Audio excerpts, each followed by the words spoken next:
My name's Aaron Rare, Marine veteran, 8 years active duty, 2 combat deployments to Iraq, and 3 years service as a combat instructor at School of Infantry. I was medically retired or discharged in May of 2013, diagnosed with PTSD and traumatic brain injury in 2010. My transition process out of the Marine Corps and into treatment for PTSD and traumatic brain injury was tedious and definitely a struggle.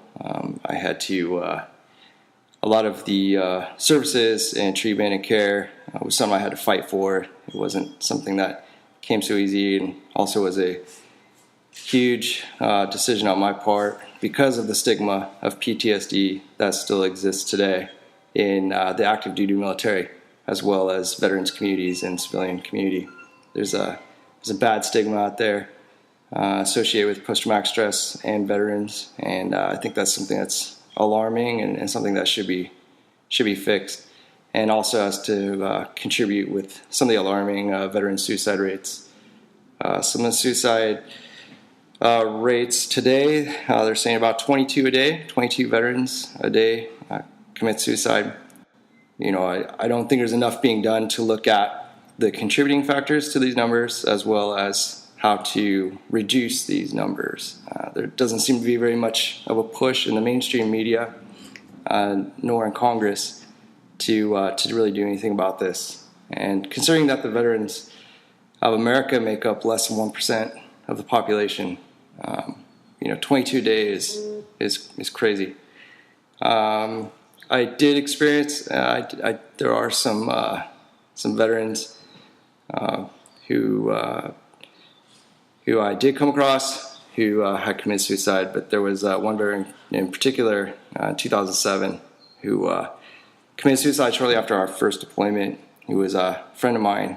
It came very sudden, very shocking, and also I had lost my brother that same year to suicide, who was not a veteran or in the military, did any military deployments or anything like that, but I had to deal with 2 of those in 1 year. But it is something that is very real. It happens, and something we need to do something about. The reading I have been doing about the statistics does show that the statistics might actually be misrepresented, that the statistics might actually be higher. The numbers may be higher than about 22 a day.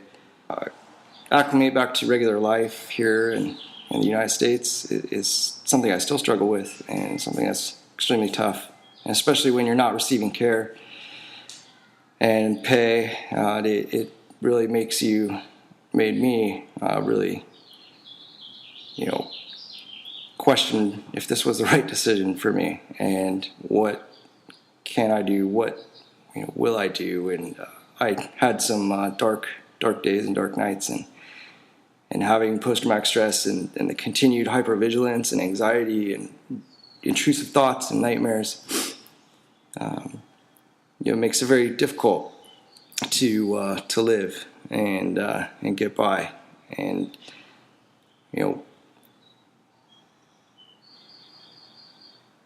without care and counseling and someone I could meet with and understand, share with my struggles, made it extremely difficult. And I just had to stick it out and fight and push, and eventually contact my congressman, who got the ball rolling. But the point is, I could have very well been one of those statistics, one of those suicides. And I'm glad I'm here today, and I'm not a statistic.